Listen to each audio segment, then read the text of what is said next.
10वीं के बाद क्या करें? अगर आप भी 10वीं पास हो तो मुबारक हो। अब आपके सामने एक ऐसा सवाल है जिसने अच्छों की नींद उड़ा रखी, और वह सवाल है कि कौन सा सब्जेक्ट चुनें।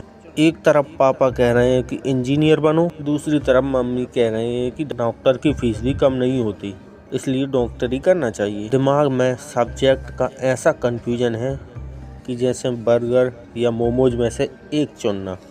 लेकिन चिंता की कोई बात नहीं, क्योंकि आज की ये वीडियो आपके इसी करियर के कन्फ्यूजन को दूर करने के लिए है।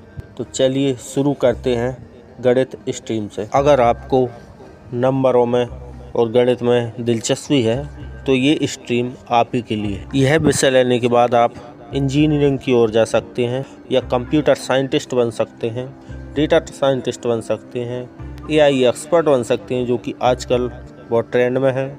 इसके अलावा भी बहुत सारे ऑप्शन गणित स्ट्रीम से खुल जाते हैं। नंबर 2 पर आता है बायोलॉजी उन लोगों के लिए है जिनकी दिलचस्पी डॉक्टर बनने में है, यानी कि बायोलॉजी करने के बाद आप आगे MBBS कर सकते हैं, जिससे डॉक्टर बन सकते हैं। इसके अलावा वेटरनेरियन कर सकते हैं, जिससे पशुओं के डॉक्टर बन सकते हैं। नर्स या फार्मासिस्ट भी बन सकते हैं, जेनेटिक साइंटिस्ट बन सकते हैं, यानी कि इसी फील्ड में कई सारे ऑप्शन आपको मिल जाते हैं। नंबर 3 पर आती है कॉमर्स स्ट्रीम। अगर आपको हिसाब किताब में मज़ा आता है, या फिर आपकी रुचि बिजनेस करने में है, या फिर बैंकिंग सेक्टर में जाना चाहते हैं, तो ये स्ट्रीम आप ही के लिए है। इसमें बिजनेस, फाइनेंस और अर्थव्यवस्था पर फोकस किया जाता है। आप इस सब्जेक्ट को लेने के बाद में CA कर सकते हैं, फाइनेंशियल एनालिस्ट भी बन सकते हैं, MBA करके बड़ी बड़ी कंपनियों में जॉब पा सकते हैं, या बैंक PO की तैयारी कर सकते हैं। इसके अलावा भी बहुत सारे ऑप्शन खुल जाते हैं। और अगर आप खुद का बिजनेस भी करना चाहते हैं तो कॉमर्स स्ट्रीम स्वयं का बिजनेस भी कर सकते हैं। नंबर 4 पर जो विषय है उसका नाम है आर्ट्स।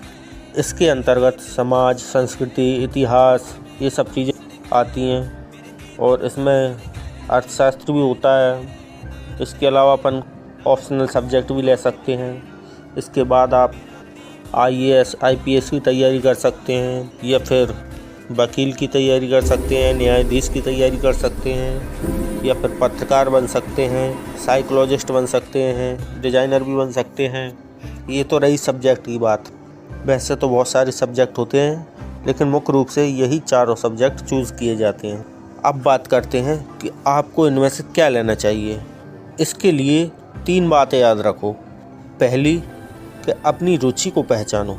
आपकी रुचि किस चीज़ में है, उसी सब्जेक्ट को आपको लेना चाहिए। यानी कि पड़ोसी के बच्चे ने या अपने क्लासमेट ने कोई साइंस लिया है या कोई सब्जेक्ट लिया है तो हम भी ले लेंगे, ऐसा नहीं करना चाहिए। अगर आपको हिस्ट्री पढ़ने में मज़ा आता है तो साइंस लेने से अच्छा है आर्ट्स लेकर टॉपर बन जाओ। और दूसरा नंबर, आपके करियर का लक्ष्य क्या है। सबसे पहले डेस्टिनेशन तय करो कि आपको बनना क्या है। डॉक्टर बनना है तो बायो लो, इंजीनियर बनना है तो मैथ्स ले सकते हैं, बिजनेस करना है तो कॉमर्स ले सकते हैं, या सिविल सर्विसेज में जाना है तो आर्ट्स ले सकते हैं। तीसरे नंबर पे आपको ये देखना है कि आपके नंबर किस में ज़्यादा आते हैं, जिसमें आप परफेक्ट हैं, आपको उसी सब्जेक्ट को लेना चाहिए।